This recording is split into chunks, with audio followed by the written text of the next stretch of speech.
ఈ మధ్యలో రామతీర్థంలో శ్రీరామచంద్రమూర్తి విగ్రహం తల నరికేస్తారు.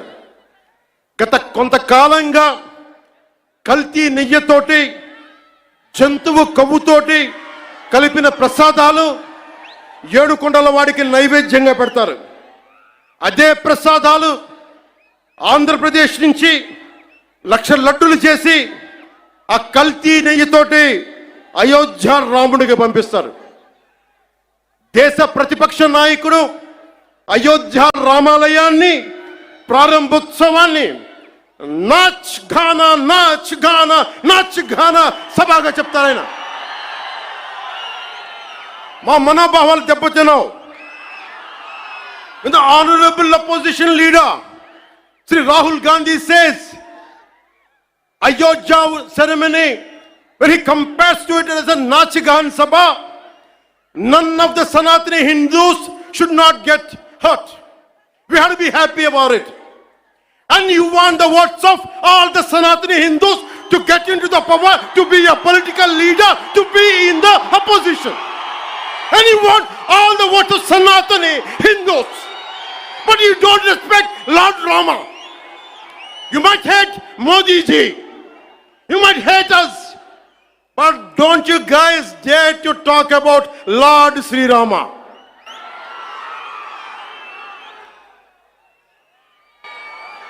మన హిందువులుగా మనం బాధపడకూడదు. రాముడిని తిడితే బాధపడకూడదు, నోరెత్తకూడదు.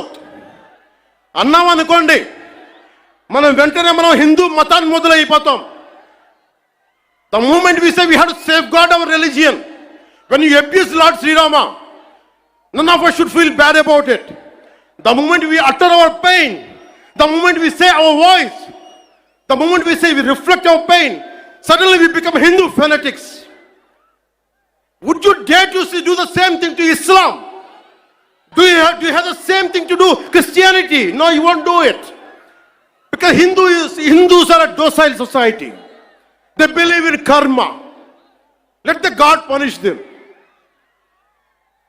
Let me tell you, we are deeply hurt.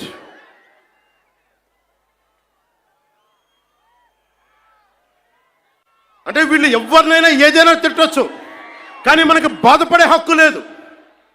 బాధని వ్యక్తపరిచే హక్కు అంతకన్నా లేదు. భారతదేశంలో సెక్యులరిజం అంటే హిందూ ధర్మాన్ని దూషించు, అపహాస్యం చేయి, అన్య మతాలను వెనకేసుకొస్తే అది true secularism according to the so called pseudo secularist. The so called secularists is what they say. You abuse Sanatana Dharma. Not even a word against Islam, not even a word against Christianity. You won't dare to do it. That's the definition of secularism for you people. దశాబ్దాలుగా చూస్తున్నాం. ఇదేం కొత్త కాదు.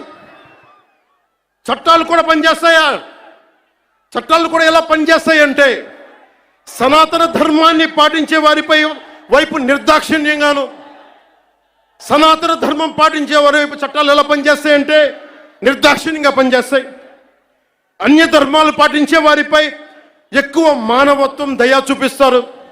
ఇంకా దూషణ చేసే వారికి కోర్టులు రక్షణ కల్పిస్తాయి. అయిన వాళ్ళకి ఆకులు, కాని వాళ్ళకి కంచాలు. ఇప్పుడు అది కూడా పోయింది, ఆకులు కూడా పోయింది. చేతుల్లో పెట్టి నాక్కోమంటున్నారు సనాతన ధర్మం ప్రాక్టీస్ చేసేవాళ్ళు. ఇది సరదాగా చెప్పట్లా. ఈ స్టేట్మెంట్ని సబ్స్టాన్షియేట్ చేయడానికి చిన్న ఉదాహరణ. ఈ మధ్యన ఒక యువ నాయకుడు అన్న మాటలు, సనాతన ధర్మం ఒక వైరస్, దాన్ని అంతం చేస్తాం.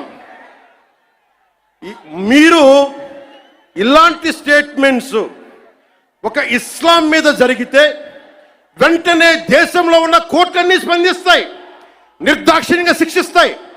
కానీ సనాతన ధర్మాన్ని బూతులు తిట్టండి, శ్రీరామచంద్రమూర్తిని పాదరక్షలతో కొట్టండి, అమ్మవారిని తిట్టండి, సరస్వతి అమ్మవారిని ఏదైనా చేయండి, ఒక్క కోర్టులు భయపడతాయి కోర్టులు కూడా.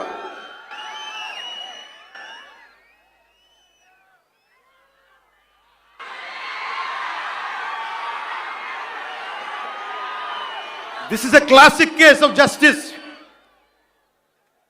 Law applies weakly to the strong and strongly to the weak. This proves majority means not necessarily strength. It could be a weakness also.